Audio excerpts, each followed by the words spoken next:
So welcome to contract management.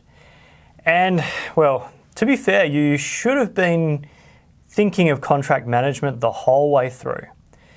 At this stage in the procurement journey, whilst we are using the word contract management, it shouldn't be a new term and it shouldn't be an afterthought. We went through the procurement process where we had procurement planning, conducting needs analysis, looking at the market, the supplier side, looking at our own needs, the demand side, putting all our ideas together and really coming up with some robust way of achieving what we want. All right.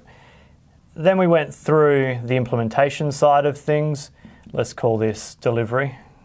It's actually quite hard to write like this, but I think I'm doing an okay job right now. We have delivery, which is really implementing the procurement. Then we go through and we're forming the contract. And this area here is what we're going to focus on right now. In this session, we talk about contract management.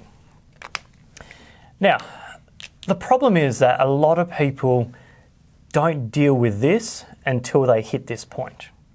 And this is very problematic because as it goes, if you think about this model kind of on a graph here, all right, let's call this your level of control. All right, that's how much influence, how much control you have over your procurement, over the outcomes you want to reach. So let's say in the planning stage, your level of control is max. You can do whatever you want. You can shape the procurement based on your stakeholders' needs. You can ask for whatever you want in your request documents.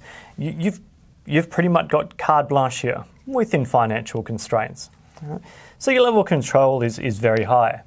As you start going through this, and we'll just separate the stages. So we've got planning, I'll put that as a 1, delivery 2, formation and management. As you start going through, when you're actually implementing the procurement, as time goes on, your level of control starts to go down. And I always say to people, whether it's a joke or not, but once you form the contract, effectively you've lost control. So this thing takes a sharp turn, which leaves us with, I guess, residually not much control in contract management. Now, a lot of people will say, oh, look, we can still do a great job in contract management. We can still bring it home. We can still save the day. And it's that kind of thinking in the early stages, we'll work it out, we'll make it better, that often kills an otherwise great procurement. Where I say you've lost control, basically what I'm saying is that you've now made an exchange. And our contract, as we've learnt from previous modules and hopefully from this sort of stage, is an exchange between parties. Take this as our level of control, the red curve. Now think of the blue curve as your supplier. Their level of control over here, hopefully, especially in a government context, should be very, very low. Right? They shouldn't be able to control anything. As they go through, they might have a bit more influence, but their level of control only starts coming into place when you start negotiating the contract and start formation. When it comes into formation, their level of contract control increases. It doesn't take over your degree of control. Right? And that's important. Both parties here, whilst they have an elevated level of control, aren't in full control of things. What is pretty much in their capacity to control is the output of this, which is nicely worded, your agreement. Contract management, all we can control is our agreement. That's it.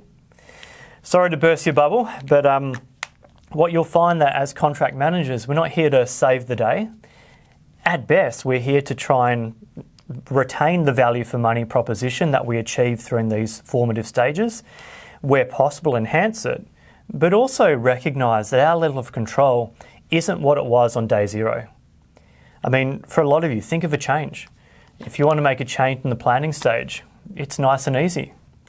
As you start migrating through, it gets a little bit harder, and after this point, a change is something that's different to our agreement.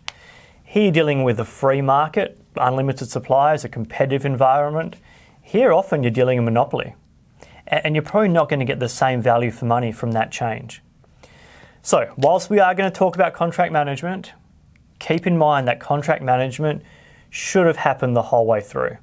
And here, and here, and here, you should have been thinking about how are we going to manage this contract to get the outcomes we want.